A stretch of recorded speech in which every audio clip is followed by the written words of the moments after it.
Mário Crespo faz o balanço de Davos. Paz Mamed fala quando a força militar é sinónimo de fraqueza. Luís Paixão Martins analisa o debate presidencial. São os comentadores com Nuno Ramos de Almeida, Paula Cardoso e Pedro Tadeu. E ainda vamos ter tempo para falar da direita que apoia o Chega dentro do armário. Os comentadores. Eles analisam, eles debatem, eles opinam, eles influenciam, eles discutem, eles ensinam, eles divertem, eles manipulam. Eles viciam a República. Ora viva, cá estamos para mais uma edição dos comentadores, o país muito afetado com as consequências da tempestade que assolou regiões do país durante a semana. Ainda há muita gente sem eletricidade, enfim, os serviços públicos não estão a funcionar tão bem quanto deviam nestas situações, o que é uma coisa que nos tomamos a habituar. Mas vamos falar de outros assuntos. O mundo anda preocupado com Donald Trump, a Cimeira de Davos refletiu isso e a intervenção do Primeiro-Ministro do Canadá mereceu este comentário de Mário Crespo. Ficou muito. Houve uma reação que tu, que estiveste em Davos, certamente restaste também, tão bem como eu aqui à distância, que foi o histórico discurso de Mark Carney, o Primeiro-Ministro do Canadá, que estabeleceu uma coleção de linhas vermelhas e de admoestações claras ao governo dos Estados Unidos. E aqui convém situar um bocadinho do contexto. Carney, regressado de uma viagem importantíssima a Pequim, onde celebrou com Xi Jinping uma série de acordos bilaterais de comércio amplos, e à saída disse que o objetivo era substituir como principal parceiro comercial os Estados Unidos, num prazo de 10 anos, para já uma redução tentativa de 50% na troca comercial entre os dois países. O que já mereceu uma ameaça de Trump, de impor novas sim, tarifas? Uma ameaça, claro, a eterna ameaça de tarifas, mas entre o que Trump diz e o que Trump faz vai sempre um abismo enorme, de modo que, para já, o Canadá estabeleceu bem o seu parâmetro e de uma maneira extremamente forte, que foi seguida pelos parceiros, sobretudo da NATO, europeus, e não só, parceiros também, vá lá, da quase nacionalidade americana, daquela zona colonial britânica, Canadá, Estados Unidos. Keith Starmer, o primeiro-ministro do Reino Unido, está hoje em Pequim, ou vai estar brevemente dentro de horas. E também aqui Trump a ameaçar que, atenção, não façam acordos com a China, porque nós não queremos, de modo que apanham com ainda mais tarifas. No meio disto tudo, há aquela atitude europeia que também se é um bocadinho atávica, de uma desconfiança constante no que respeita à China. E talvez eu aqui faça apenas uma reflexão quase pessoal, não é? A China, que tem quase 5 bilhões de pessoas, e a quem fornece diariamente pequeno almoço, almoço e jantar há umas décadas com grande sucesso, tenho a impressão que tem mais preocupações do que estar a hostilizar propriamente gente como Donald Trump. Bom, vamos começar pelo Nuno. Achas que esta intervenção do Mark Carney, do Primeiro-Ministro do Canadá, é de facto uma fronteira, uma marcação de fronteira entre um antes e o depois nas relações dos países europeus com os Estados Unidos? Ou isto, enfim, é só uma bravata que depois cairá no esquecimento? Eu ficaria muito surpreendido que fosse um antes e depois na relação dos países europeus, dado que o Canadá está longe da Europa.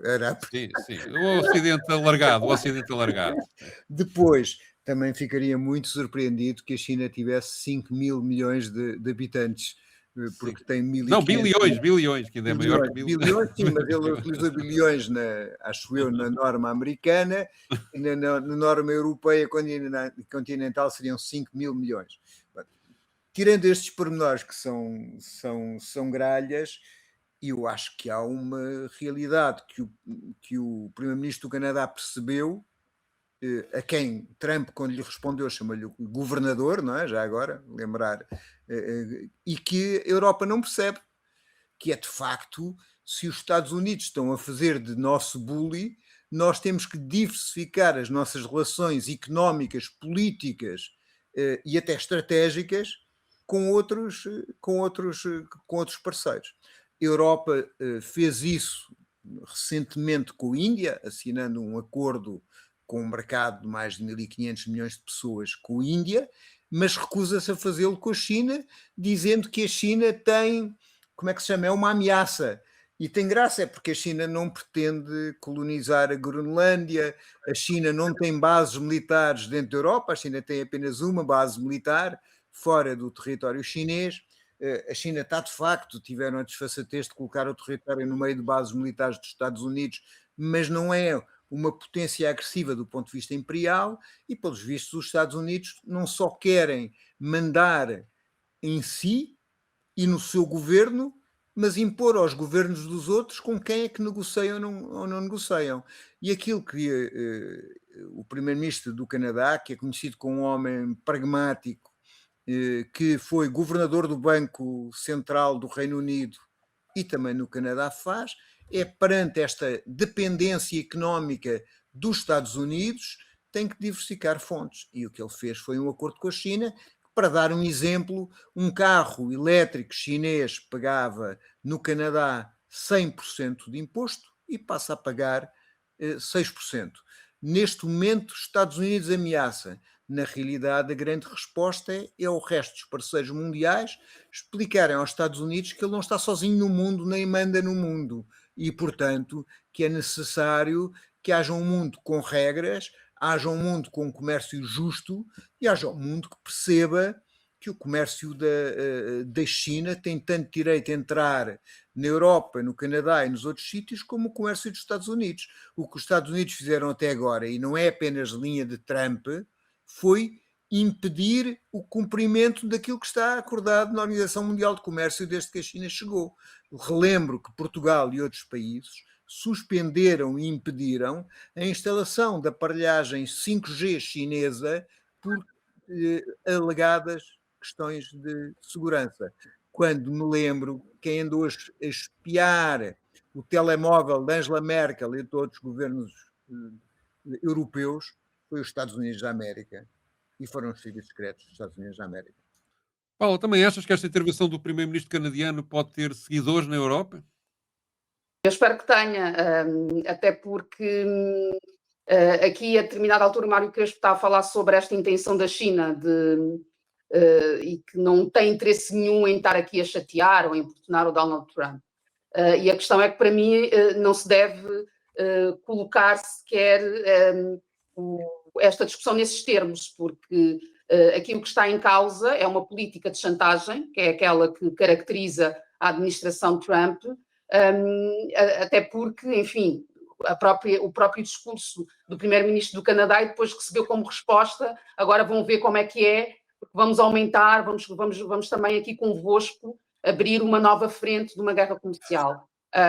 E o que é facto é que a China, portanto, por muito que o Trump continue a seguir este caminho, o que alguns analistas dizem em relação à China, é que costuma ter como princípio esta ideia de que se o seu adversário está a cometer um erro, portanto, não vai interromper, vai deixá-lo continuar nesse caminho. E enquanto, de facto, Donald Trump continua nesse caminho, o que a China tem feito continua a crescer economicamente, portanto, continua a investir em tecnologia, há um reforço nessa área, há uma diversificação das exportações, portanto, para países africanos, para a América Latina, também dentro da Ásia.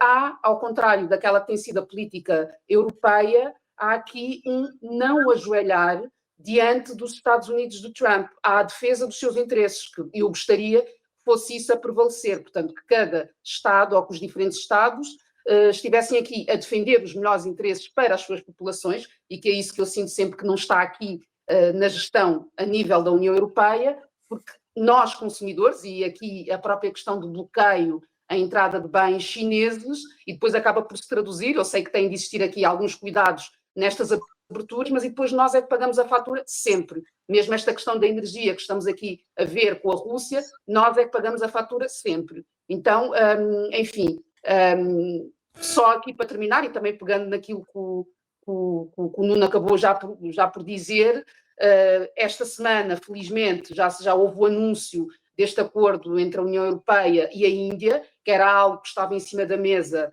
há cerca de 2 décadas, portanto, sempre aqui em passos, avanços, recuos. Pelo menos esta nova forma escancarada dos Estados Unidos da América revelarem ao que vêm, estará, penso eu, a produzir também esse efeito que é, de facto, de Estados perceberem que o mundo, que nem Trump nem os Estados Unidos são o centro do mundo, e, enfim, vamos ver se a Europa, a partir deste exemplo, acorda, sendo que há uma série de Estados que já o fizeram, portanto, o Reino Unido já não está na União Europeia, mas esta semana também é de assinalar que, pela primeira vez em 8 anos, um responsável político britânico deslocou-se, teve uma visita de Estado à China, a Pequim. Portanto, isto também revela, do meu ponto de vista, essa releitura daquele que é o xadrez a nível das relações internacionais, e eu espero que, de facto, este movimento se mantenha e que não seja apenas pontual, como uma resposta aqui a esta deriva trumpista.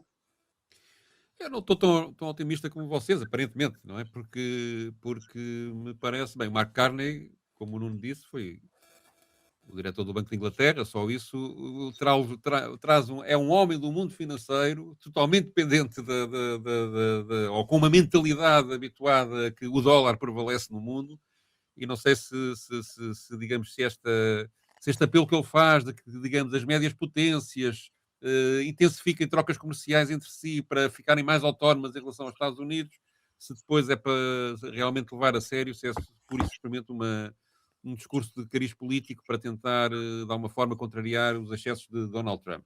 E que, na prática, isso seja relativamente inconsequente. Mas admito que os Estados Unidos comecem a criar dentro do Canadá aquilo que também dizem que estão a querer. Aliás, dizem na Estratégia de Defesa Nacional, de Segurança Nacional, perdão, aquilo que fazem na Europa e que tem a ver certamente com Portugal, pelo menos indiretamente, que é a criação de movimentos políticos, normalmente associados à extrema-direita, de nacionalistas e patriotas que possam, de alguma forma, vir a tomar o poder e serem aliados mais fiáveis dos Estados Unidos nesta nova configuração do mundo, em que os Estados Unidos focam mais no hemisfério ocidental e deixam a Europa tratar de si própria, embora subordinada aos interesses norte-americanos.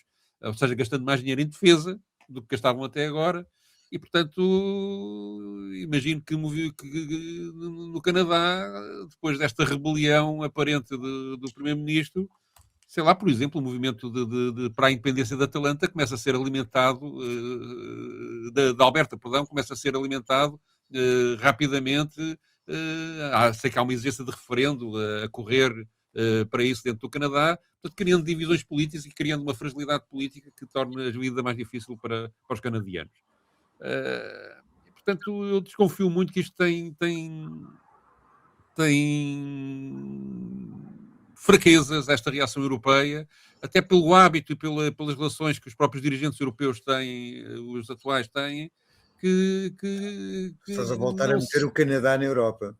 Que não são... Estou a falar do Canadá e das relações europeias. Okay. E não me parece que os dirigentes europeus tenham uma independência de espírito e política e económica, provavelmente, suficiente para estarem tão autónomos dos Estados Unidos como isso.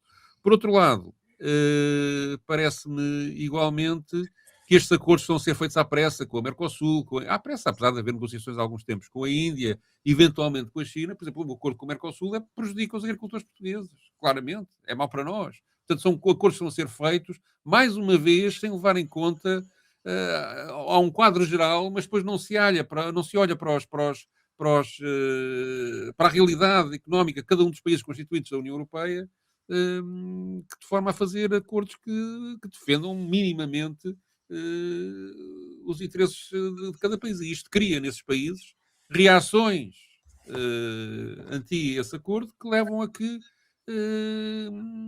a capacidade da União Europeia e dos países que se podiam aliar com a União Europeia, como o Canadá, acabem por perder força política para esse tipo de tratados e para esse tipo de soluções alternativas à dependência dos Estados Unidos. Portanto, creio que isto ainda é muito complexo e que vai demorar muito tempo até estabilizar, e Trump ainda tem muitos trunfos para apresentar, nomeadamente a influência que pode ter na Europa se determinado tipo de partidos ganharem eleições e chegarem ao poder.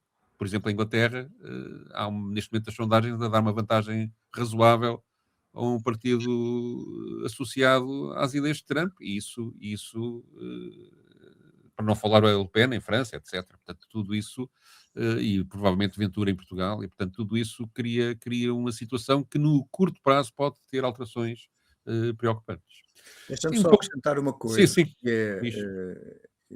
cada país tem a sua história e a sua história política. No caso do Canadá, o partido mais próximo dos Estados Unidos tinha 20 pontos percentuais acima nas Sim. sondagens. E Sim. quem foi ganhar foi o partido que ninguém dizia que ia ganhar, porque o É verdade, é o verdade. primeiro-ministro era um desastre, e ganhou com base em quê? Ganhou com base na ameaça reiterada contra a independência do Canadá. Portanto, Sim. quer dizer, e depois há as forças dentro que são independentistas, sejam elas as que falaste, como as do Quebec.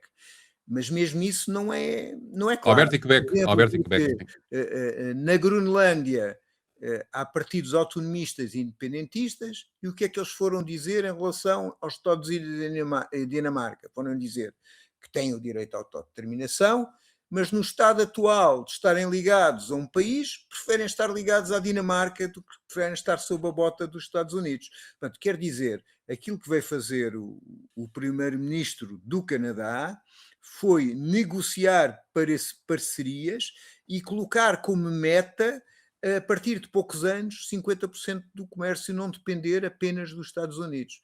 E isso parece-me enfim... Sim, mas depois também já entrou em contradição, porque quando o Trump reagiu, então vamos pôr tarifas de 100% ou 200%, já não sei quantos por cento é que ele disse sobre o Canadá, a seguir aparece o mesmo mecânico que fez este discurso a dizer, não, a gente não vamos ter uma relação privilegiada com a China, não, nós vamos, não é nada disso que estão a pensar. Portanto, não envolve outros países, não é? Tipo, não queremos alargar. Sim. Mas esses países não têm outra alternativa se não virar-se para a China ou para a Índia, porque o mundo já não é só dominado dos Estados Unidos, e os Estados Unidos apenas têm como muito superior a sua força militar, e é duvidoso ou impossível que abram guerra e comecem a invadir todos os países ao lado deles. Portanto, quer dizer, até agora o que se tem verificado é que os Estados Unidos fazem uma ameaça e depois recuam. Em relação à União Europeia, o que é que aconteceu recentemente? Não recuaram? Não diziam que ia fazer tarifas de não sei quantos por cento, os países que eram contra a anexação da Groenlândia, e não recuaram agora? Quer dizer, que sim, mas isto não é assim. entretanto há tarifas em vigor, não é? Já, a E situação vão já não é a continuar a mesma. haver tarifas, mas as tarifas são uma ajuda para que não se vá comerciar com os Estados Unidos. Quer dizer, os Estados Unidos não são monopólio de fornecimento. Quando os Estados Unidos descontinuaram, no tempo de Joe Biden, determinados artefactos e programas e chips em relação à indústria chinesa, o que é que aconteceu? O que aconteceu é que a indústria americana ficou separada de 1.400 milhões de consumidores. O que aconteceu é que a indústria chinesa desenvolveu o seu próprio sistema operativo e neste momento está a desenvolver os seus próprios chips. Portanto, quer dizer, é como a história da maçã de Newton, ela não vai voltar para o mesmo galho. Os Estados Unidos não vão voltar a dominar comercialmente e economicamente se já não dominam. Mas Embora não seja mas está a lutar para manter esse poder, e isso cria claro, convulsões muito, muito, muito complicadas, e que os desfechos não me parece assim tão claro como estás a dizer, mas pronto, vamos ver. Mas curiosamente, Paz Mamed refere-se a uma questão que o Nuno agora também se referiu, que é o valor da força militar, o real valor da força militar dos Estados Unidos. Vamos ouvir. Mas há aqui um problema adicional que torna esta questão particularmente difícil, é que os Estados Unidos, apesar de hoje não terem o nível de hegemonia económica que já tiveram no passado, continuam a ser uma potência hegemónica do ponto de vista militar. Não há nenhum país do mundo que tenha o mesmo arsenal militar que os Estados Unidos, que tenha as muitas centenas de bases militares que os Estados Unidos têm no mundo.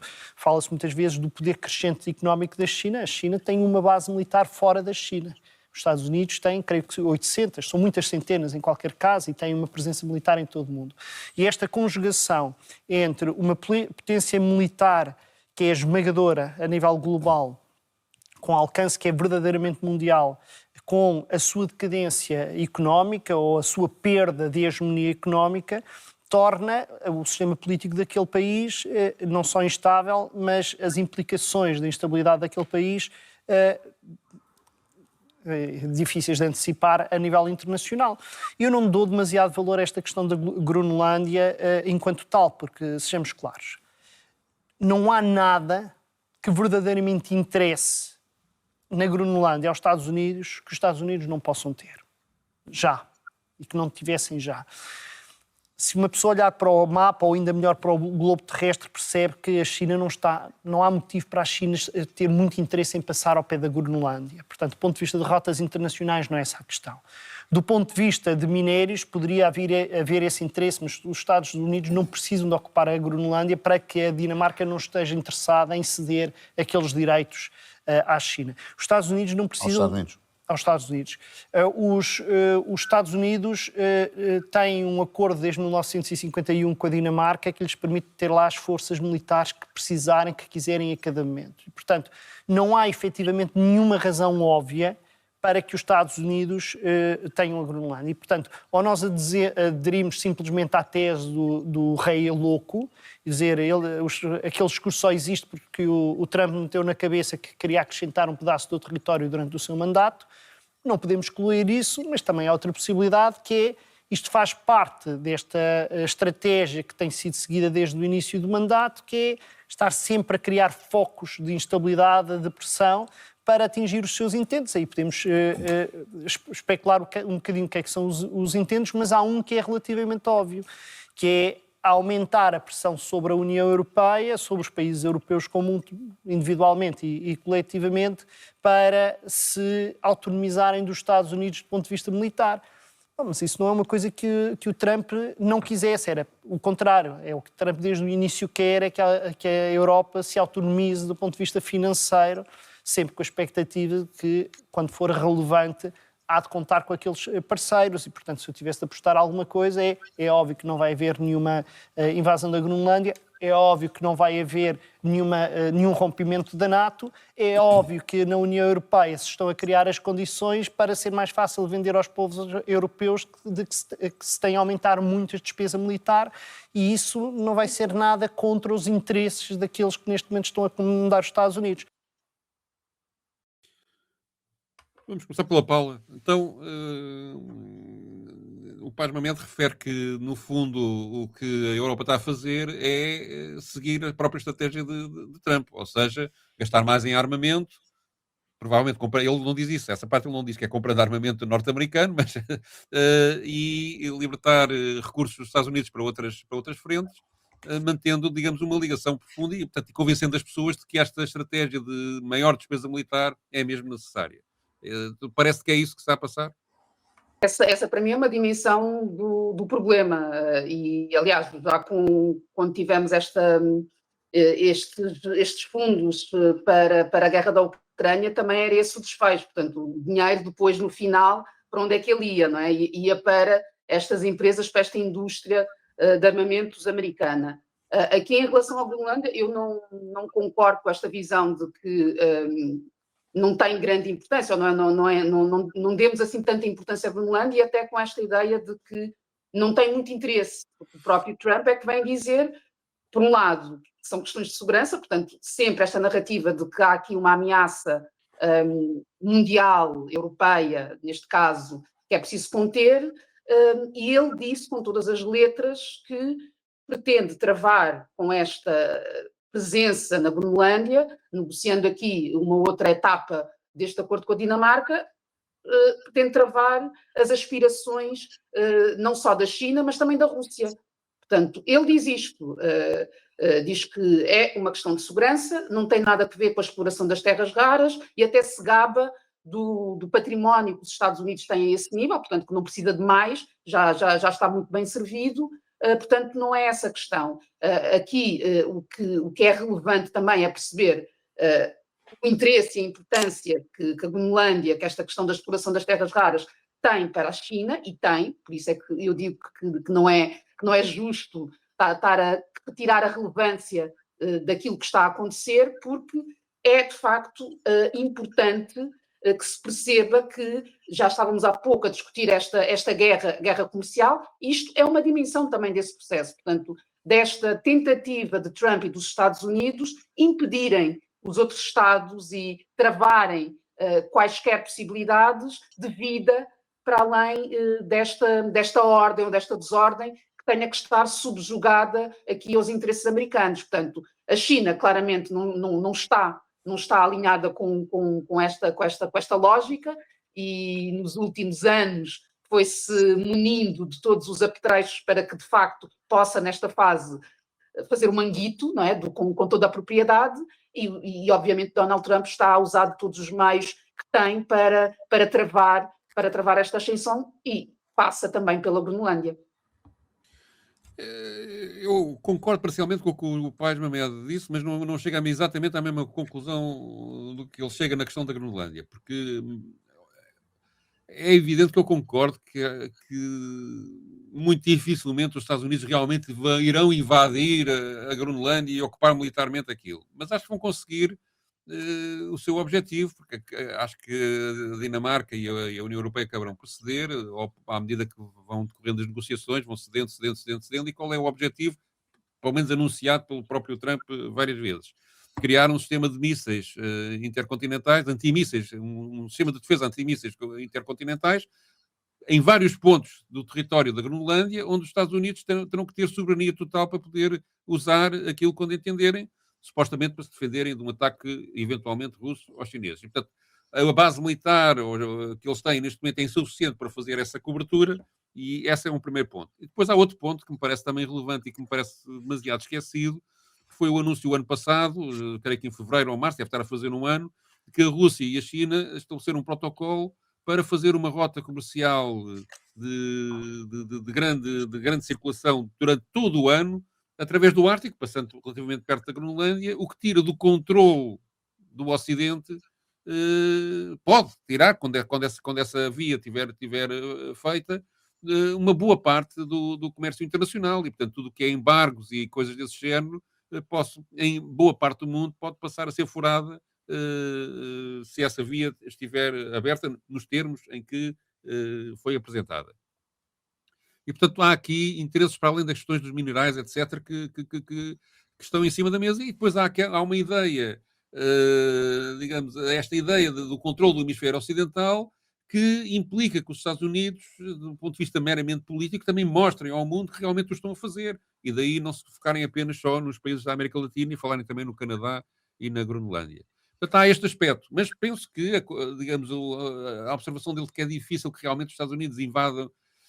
Quer dizer, pode haver um pretexto, pode ser criado um pretexto qualquer para isso, mas neste momento talvez não aconteça. Mas a pressão é de facto muito grande, e eu creio que a Dinamarca acabará por ceder na questão das bases militares ou e da soberania dos Estados Unidos sobre essas bases militares, de alguma forma. Até porque o território é muito grande e até é pouco povoado, portanto, acabará estou convencido que acabará por fazer. Mas não sei se o Nuno está de acordo com isto. Nuno. Parcialmente, eu acho que assim, em relação à rota dos petroleiros russos e chineses no Ártico, não é o facto dos Estados Unidos controlarem ou não controlarem da Groenlândia que podem impedir isso. A Rússia é uma potência do Ártico, tem parte do Ártico, faz fronteira com ele, embora a maior parte das potências que administram um Ártico ou que têm pretensões no Ártico, dada a sua vizinhança, sejam da NATO. Portanto, eu acho que por aí não vai. Em relação ao argumento das bases militares, tal como disse o Pais Mamed, desde os anos 50, há um acordo que permite os Estados Unidos colocarem lá as bases que muito bem entenderem. O que se tem verificado é que os Estados Unidos têm diminuído as bases e o número de militares. Portanto, quer dizer, nada impediria ou nada vai impedir que estabeleçam, enfim, os alicerces da chamada cúpula dourada dos mísseis no Ártico, se assim o entenderem. Eu acho que há aqui uma vontade de Trump que pode ser responder a uma vontade estrutural dos Estados Unidos, mas também é pessoal. Trump, o presidente com o qual se revê, é com o presidente que anexou as Filipinas e acrescentou território americano, novos territórios aos Estados Unidos. Portanto, há aqui uma parte de megalomania dele querer subir o território dos Estados Unidos. O que é que corresponde a uma coisa estrutural? Do meu ponto de vista, corresponde a uma coisa estrutural a crise dos Estados Unidos como potência superior às outras potências. Há uma entrevista muito interessante que eu já falei algumas vezes, da Catarina Maldonado Vasconcelos, no Expresso, a um historiador chamado Alfred William McCoy, que fala sobre o estabelecimento e a queda dos impérios. E diz que os Estados Unidos estão num período longo, mas num período de queda de império. E nesse momento onde existe uma queda de império, existe uma espécie de militarização, de tentativa de usar a força militar como compensação da perda da força económica e da força de fazer alianças. O que é que se verifica quando se faz esse uso da força militar? É que esse uso da força militar tende a corroer as alianças e tende a apressar o declínio global dessa potência. Portanto, esta política de criar polos de interesse das grandes potências, seja para os Estados Unidos, a totalidade do continente americano e do Ocidente, para a Rússia, para a China, outras zonas, corresponderá a um enfraquecimento dos Estados Unidos. A única diferença é que nós nunca tivemos esta crise no grau de armas que temos atualmente e no grau de potências atómicas. O que pode acontecer neste momento é que esse extrator seja não só mais longo, como muito mais violento. E a parte que eu não concordo muito em relação ao Paz Mamed é a questão do rearmamento europeu que os Estados Unidos querem. Sim, de facto, os Estados Unidos querem o rearmamento europeu, mas querem que seja feito base de 5% do PIB comprando as armas aos Estados Unidos.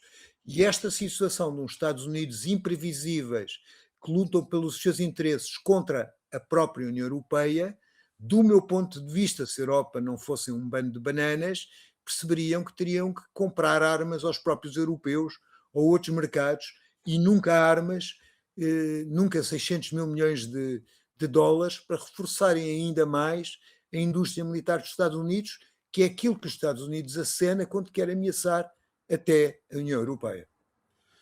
E escondendo o facto de a França ter um orçamento para a defesa maior que a Rússia, a Inglaterra ter um orçamento para a defesa maior que a Rússia, a Alemanha estar a caminho de ter um orçamento para a defesa maior que a Rússia, e portanto que todo o próprio pressuposto dos 5% ser altamente discutível e provavelmente desnecessário. Sim, mas Sendo que também aqui, só para acabar uma ideia em relação à questão que estavas a levantar, que é a indústria de armamento mais relevante na Europa será a francesa, penso eu. E aí os franceses podem querer, de alguma forma, ir pelo caminho que estavas a dizer, impondo a sua indústria e tornando-se eles potências dominantes, pelo menos militarmente, dentro da União Europeia. Mas para lá chegarem, tinham que ainda caminhar muito e provavelmente não terão capacidade para isso. Mas estavas a dizer o quê? Estava a dizer que normalmente quando eles querem contrariar esse argumento, eles fazem sempre as contas com paridade do PIB per capita. E com paridade do PIB per capita, a despesa militar da Rússia parece superior. Mas na realidade a despesa é despesa e os tanques são tanques e com paridade ou não paridade, aquilo que tu investes... Matam o mesmo. Matam o mesmo. Depois há uma coisa muito interessante que eu tenho verificado nos últimos meses, que é à conta desta crise anda tudo a falar das guerras do Peloponeso e do Tucídides e sobretudo uma passagem da Foi o primeiro-ministro do Canadá que falou disso, não é? Sim, mas também falou, mas é para aí o 25º, não há comentador da televisão, e por isso eu vou usar isto, que não cite essa obra magna da cultura, e nomeadamente uma parte da Ilha de Melos, que não é exatamente do que vocês estão a pensar, mas que a Ilha de Melos, a certa altura, quando a Atenas quer invadi-la, colocá-la lá com uma relação à Groenlândia, pede a Atenas justiça, e Atenas responde-lhe que os fortes fazem o que podem e os fracos o que devem. e, portanto, que eles não têm justiça nenhuma porque não têm força suficiente para ter justiça. Muito bem. Também há algumas coisas a acontecer no nosso país. Por exemplo, eleições presidenciais, agora em segunda volta. Houve um debate presidencial entre António José Seguro e André Ventura, os dois candidatos que estão a disputar esta eleição, e interessámos por esta análise feita pelo Luís Paixão Martins. Nesse aspecto, tenho a certeza que André Ventura saiu mais satisfeito do que António José Seguro. Ou seja, André Ventura cumpriu, digamos, o seu programa, transformou o António José Seguro numa espécie de primeiro-ministro em exercício, autotransformou-se em líder da oposição e, portanto, questionou as questões que têm a ver com... António José Seguro explicou como se fosse um debate parlamentar, não é? Eu, em relação a António José Seguro, embora compreenda, digamos, algum sentido estratégico relativamente à sua campanha, tenho mais dúvidas para fazer um balanço quanto à efetividade do debate, porque ele vai precisar... o grande adversário de André Ventura, de António José Seguro, não é André Ventura, é a abstenção, e, portanto, ele vai precisar de ter uma mobilização de eleitores, não é? E, de facto, este debate não saiu para isso. Eu acho uma coisa que, primeiro à partida, não é sequer em função do que aconteceu, não se esperaria deste debate que houvesse uma transferência de eleitores. Ou seja, não há ninguém que antes do debate pensasse em votar em André Ventura e que depois mudasse a opinião só por causa deste debate. Não há. André Ventura procurou reforçar a sua base eleitoral, não é? Embora o problema dele não é esse, é ampliá-la. E António José Seguro procurou não se queimar no debate, que é uma situação um pouco diferente, não é? Por um lado, porque é uma questão... E isso foi conseguido? Eu acho que sim. Por um lado é uma questão, digamos... Há ali uns momentos que esteve quase a não conseguir, sinceramente. Ou seja, há ali aquele momento, por exemplo, da imigração, em que a diferença de tom do André Ventura em relação a António José Seguro parecia que havia uma superioridade de André Ventura no tema de Espanha, não é? Ou seja, foi dito que hoje foi anunciado pelo governo espanhol a regularização de 500 mil de imigrantes. E André Ventura transformou isso numa bandeira, dizendo que se fosse em Portugal era mais 500 mil de pessoas que vinham para Portugal. Para já... Bem, Nuno, isto parte de um pressuposto falso, não é? Esta última ideia de que vinha aí mais 500 mil de imigrantes com que André Ventura brandiu argumentos com António José Seguro.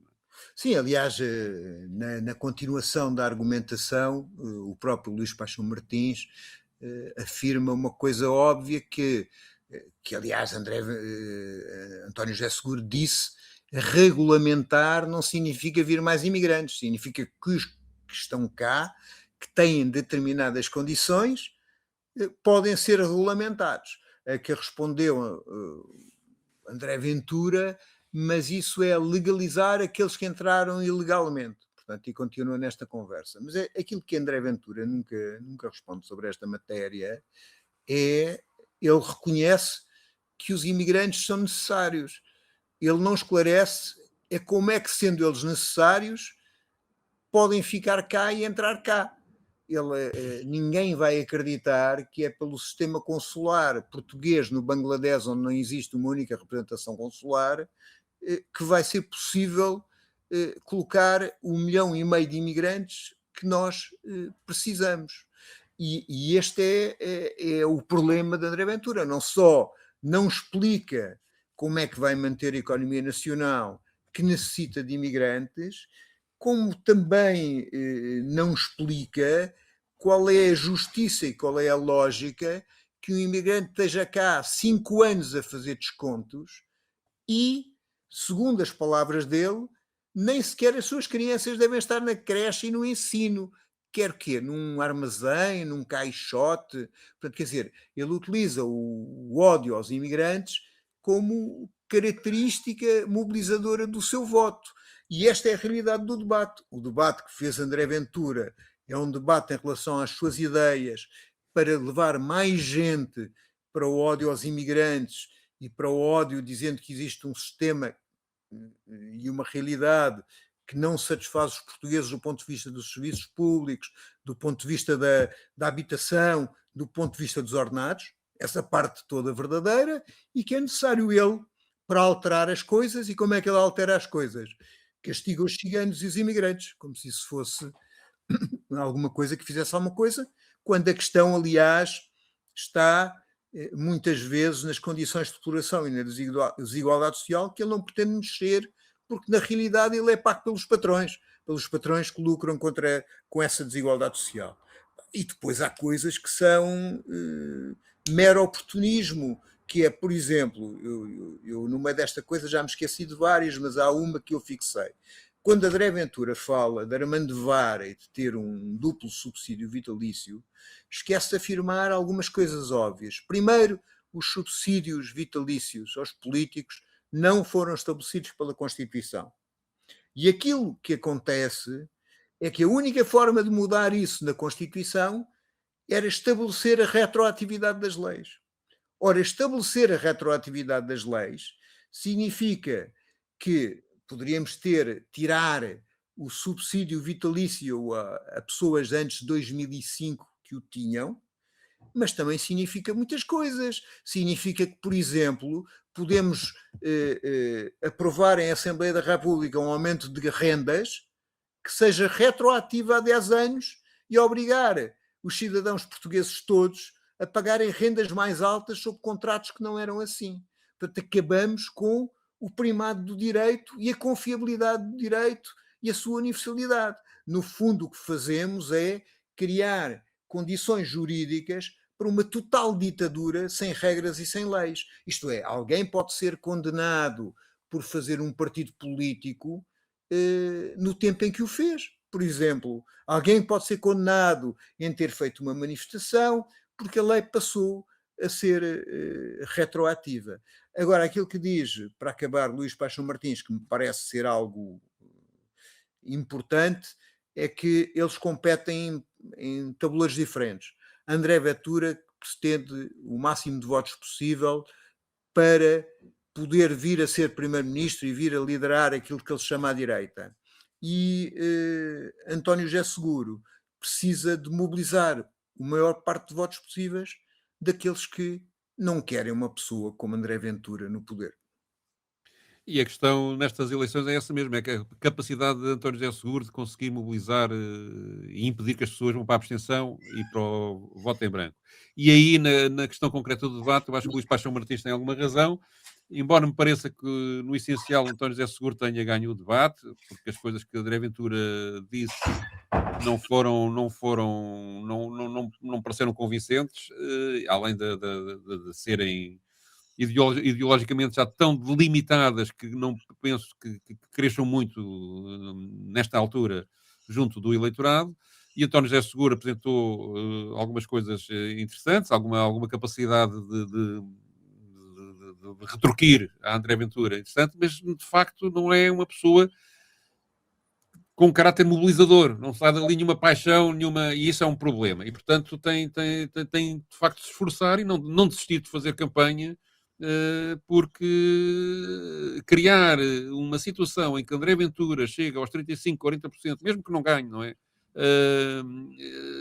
E possa a partir daí dizer que eu sou o novo líder da direita, não é? Eu sou a verdadeira direita em Portugal e tenho atrás de mim 1 ou 2 milhões de votos, é algo que muda substancialmente o panorama político do país e portanto, tem que ser combatido. E pode até, se de facto houver muita abstenção e muitos votos em branco ou nulos, criar uma surpresa e haver realmente a possibilidade de André Ventura acabar por ser eleito, o que seria uma coisa absolutamente desastrosa. Paula, tens este receio que eu estou a manifestar ou nem por isso? Bom, eu sou uma otimista militante e procuro afastar-me desses pensamentos de pesadelo, embora também já tenha refletido sobre que efeito é que isso teria depois naquela que é a bancada parlamentar do Chega, considerando aquilo que nós observamos nos espaços onde André Ventura não está, não é? E que são do Chega, portanto há uma desmobilização, há um desligamento em relação ao partido e poderia também dar-se esse efeito, mas eu não quero de facto testar essa possibilidade. Mas eu aqui, em relação a esta apreciação do Luís Paixão Martins, eu tenho sempre muita dificuldade em acompanhar as palavras que são utilizadas para categorizar, para caracterizar aquelas que são as intervenções de André Ventura, porque, primeiro, Eu tenho também alguma resistência a esta ideia de que André Ventura debate, porque acho que estamos aqui a falar de performance de muito mau gosto. Portanto, o que ele faz é interrompe, levanta a voz, insulta, mente. Portanto, isto é uma pessoa do Chega sentada à mesa, isto é André Ventura sentado à mesa. Portanto, possibilidades de debate neste contexto, com pessoas que não respeitam as regras de um debate, é muito difícil. O que eu gostaria que acontecesse é aquilo que acontece noutro tipo de disputas, em que quando as pessoas não cumprem regras, elas são desclassificadas, mas infelizmente não tem sido isso que observamos, porque as televisões, portanto, estão ali bastante admiradas com todo este efeito a nível de audiências, e até o debate foi bastante bem sucedido nessa perspectiva, portanto foi o mais visto, o que também não surpreende, porque estamos a falar de uma segunda volta e com esta figura, não é? Com esta figura aqui. E deu em todos os canais, não é? Ao mesmo tempo, deu em todos os canais ao mesmo tempo. Sim, mas a questão é que ainda assim, sempre que André Ventura está, esta possibilidade de confronto, pelos vistos, atrai. A mim não me atrai, portanto, não é, para mim é sofrível ter de acompanhar estes momentos. Mas acho importante que se olhe aqui para a própria escolha de linguagem, que contribuiu para esta normalização das ideias do Chega e de André Ventura. Porque quando se diz que ele é assertivo, ele está a ser, na maior parte dos casos, ele está a ser agressivo, está a ser mal educado. Portanto, isto para mim não é assertividade. Quando se fala em carisma, embora eu saiba que não temos aqui, quando estamos a falar de carisma, não estamos a falar de virtude, mas estamos a falar desta capacidade de atrair, enfim, de mobilizar, ainda assim nós temos uma relação positiva com a palavra. Portanto, quando se diz que ele é carismático, quando ele na realidade é um manipulador, eu entendo que isso também contribui para essa normalização discursiva. E acho que esse também acaba por ser um dos problemas destas ascensões, porque o que se deve dizer de André Ventura não é que é polémico, é dizer exatamente aquilo que ele é. Ele é racista, ele é xenófobo, ele é misógino, ele é LGBT-fóbico, ele é tudo isso e muito mais. E quando nós estamos reiteradamente a utilizar aqui umas palavras para suavizar de facto aquilo que ele faz, acho que é problemático também nessa perspectiva. Agora, eu espero, naturalmente, que no dia 8, portanto, já há pessoas que vão votar este fim de semana, mas que no dia 8 os portugueses, não é? Os eleitores, portanto, quem pode votar, que o faça, portanto, que não fique aqui a descansar um bocado à sombra de algumas sondagens que dizem que isto são favas contadas. Acho que não são favas contadas, acho que é de facto preciso continuar essa mobilização, mas sim, tenho obviamente receios de que as contas saiam furadas para o lado da democracia, mas eu confio que não sairão. Muito bem. Vamos então ao nosso papel selado.